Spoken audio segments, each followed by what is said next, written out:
नमस्कार, मैं हूं मनोज मनु।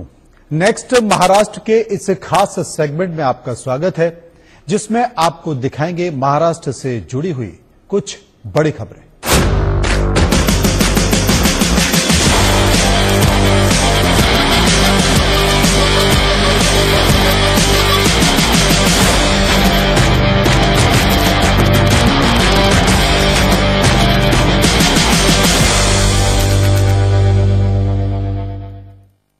महाराष्ट्र के नासिक में बिजली उत्पादों के परीक्षण और प्रमाणन के लिए सीपीआरआई के रीजनल टेस्टिंग लैब का निर्माण किया गया। इससे राज्य की बिजली संरचना को मजबूती के साथ ऊर्जा निवेश को भी बढ़ावा मिलेगा। देखिए एक रिपोर्ट। महाराष्ट्र सरकार ने ऊर्जा क्षेत्र में बड़ी उपलब्धि हासिल की है। नासिक में सेंट्रल पावर रिसर्च इंस्टीट्यूट की रीजनल टेस्टिंग लेबोरेटरी का उद्घाटन किया गया।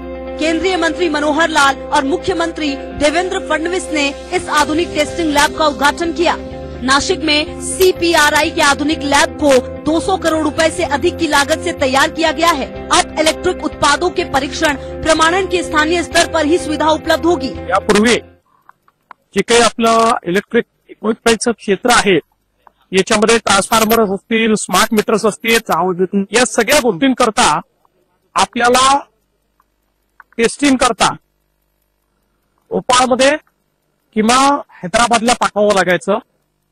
त्याचा खर्च, त्याचा लागणारा वेळ, यामुळे याबद्दलची इकोसिस्टीम जी आपल्याकडे तयार व्हायला पाहिजे ती इकोसिस्टीम तयार होत नव्हती। आज हे केंद्र आल्यामुळे त्याचा आपल्याला फायदा होणार आहे। ती इकोसिस्टीम आपल्याकडे निश्चितपणे ती तयार होईल। पिछले 3 सालों में 45,000 मेगावाट बिजली उत्पादन के साथ महाराष्ट्र ने ऊर्जा क्षेत्र में बड़ी छलांग लगाई है। 2035 तक ऊर्जा क्षेत्र में 2 लाख करोड़ रुपए निवेश की योजना है। सरकार का लक्ष्य 2030 तक हर साल बिजली दरों में 2% की कमी लाना है। पिछले 6 महीनों में 7 बड़ी कंपनियों के निवेश के साथ नासिक तेजी से महत्वपूर्ण औद्योगिक केंद्र बनता जा रहा है। महाराष्ट्र सरकार ने यवतमाल में किसानों को बड़ी राहत दी है। किसानों की सुविधा के लिए मुख्यमंत्री फडणवीस ने मुख्यमंत्री सौर कृषि वाहिनी योजना की शुरुआत की है। देखिए एक रिपोर्ट। किसानों को सशक्त बनाने के लिए महाराष्ट्र के मुख्यमंत्री देवेंद्र फडणवीस ने मुख्यमंत्री सौर कृषि वाहिनी योजना की शुरुआत की है। इस योजना से यवतमाल जिले में खेती के लिए 12 घंटे मुफ्त बिजली मिलेगी। योजना के तहत 32 मेगावाट की सौर ऊर्जा परियोजना पूरी हो चुकी है, जिससे 167 गांवों के 14,000 किसानों को लाभ मिलेगा। 14,000 शेतकऱ्यांना आता दिवसा 12 तास वीज मिळणार आहे, पण डिसेंबर 2026 पर्यंत यवतमाळ जिल्ह्यातल्या 100% शेतकऱ्यांना दिवसा 12 तास मोफत वीज ही देण्याचा निर्णय आपल्या सरकारने घेतलाय। मुख्यमंत्री फडणवीस ने यवतमाल में 335 करोड़ रुपए की लागत से तैयार सड़क, आवास, सार्वजनिक बुनियादी ढांचे समेत कई विकास कार्यों का उद्घाटन भी किया। आदि कर्मयोगी योजना के तहत 336 गाँव का चयन। इस अभियान से 54,000 आदिवासी परिवारों को लाभ मिलेगा। मुख्यमंत्री ने हाल ही में बारिश से हुए फसल और पशुधन के नुकसान के लिए फौरन मुआवजे का भी वादा किया। महाराष्ट्र सरकार ने फूड बास्केट के रूप में प्रसिद्ध अमेरिका के राज्य आयोवा से कई अहम समझौते किए हैं। ये पहली बार है जब आधुनिक कृषि तकनीक, शिक्षा, स्वास्थ्य जैसे क्षेत्रों में महाराष्ट्र और अमेरिकी राज्य के बीच कोई समझौता हुआ है। व्यापार, उद्योग और सांस्कृतिक आदान प्रदान को बढ़ावा देने के लिए महाराष्ट्र सरकार ने अमेरिकी राज्य आयोवा के साथ पहला सिस्टर स्टेट समझौता किया है। मुंबई के होटल ताज पैलेस में मुख्यमंत्री फडणवीस और आयोवा की गवर्नर किम रेनॉल्ड्स ने MOU पर हस्ताक्षर किए। ये समझौते उन्नत कृषि तकनीक, शिक्षा और अनुसंधान सहयोग, स्वास्थ्य, नवीनीकरण ऊर्जा, जैव प्रौद्योगिकी और उन्नत निर्माण जैसे क्षेत्रों में रणनीतिक सहयोग के लिए किए गए। अमेरिका आणि भारतामध्ये एक ट्रेड स्टँड ऑफ तयार झाल्यासारखं आपल्याला वाटतो। अशा परिस्थितीमध्ये 2 देशांच्या 2 राज्यांनी एकत्रित येऊन अशा प्रकारे कोलॅबोरेशन करणं एक अतिशय पॉझिटिव्ह स्टेप आहे। मुख्यमंत्री फडणवीस ने जोर देकर कहा कि ये साझेदारी प्रधानमंत्री नरेंद्र मोदी के वैश्विक सहयोग के विजन के अनुरूप है और महाराष्ट्र के विकास के लिए परिवर्तनकारी संभावनाओं के द्वार खोलेगी। महाराष्ट्र के रायगढ़ वासियों का नाट्यगृह का सपना भी साकार हो रहा है। उप मुख्यमंत्री अजीत पवार ने रोहा को नए थिएटर का तोहफा दिया है। एक रिपोर्ट देखिए।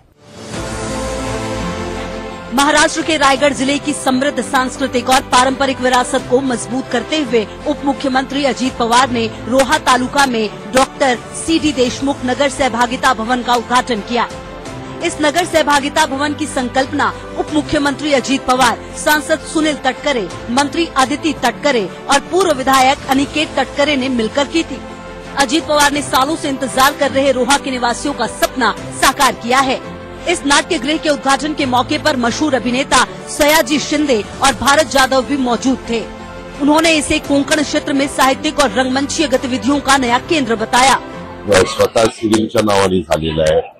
खूप वर्ष हे काम रेंगाळलेलं होतं, मध्ये झालं, परंतु त्याला काही वेगवेगळ्या अडचणी आल्या। त्याच्यामध्ये बिल्डिंगचं स्ट्रक्चरल ऑडिट तटकरे साहेबांनी केल्यानंतर ते पुन्हा त्याच्यामध्ये नवच उभं करणं गरजेचं होतं। नाट्य रसिकांच्या करता एवढं सुंदर सभागृह उभं केलेलं आहे। ये नया थिएटर रंगकर्मियों की कला को निखारने में अहम भूमिका निभाएगा। मुंबई को ट्रैफिक जाम से निजात दिलाने के लिए महाराष्ट्र सरकार ने अहम फैसला लिया है। मीरा भाईंदर के प्रवेश द्वार पर स्थित दहिसर टोल नाके को जल्द ही शिफ्ट किया जाएगा।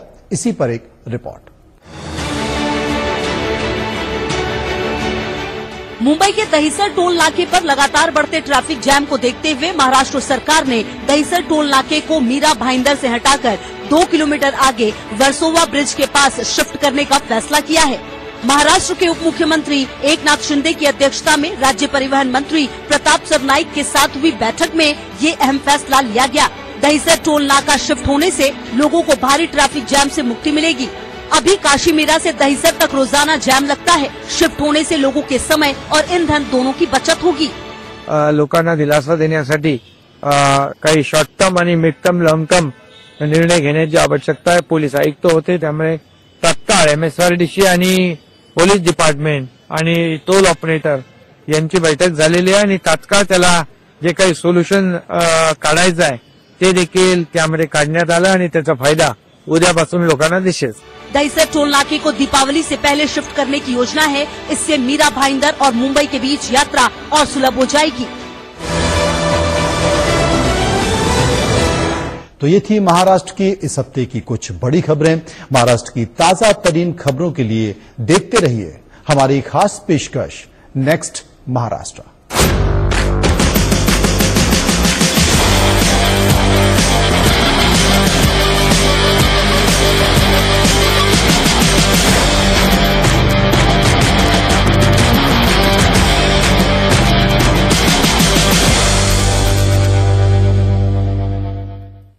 बड़ी खबर के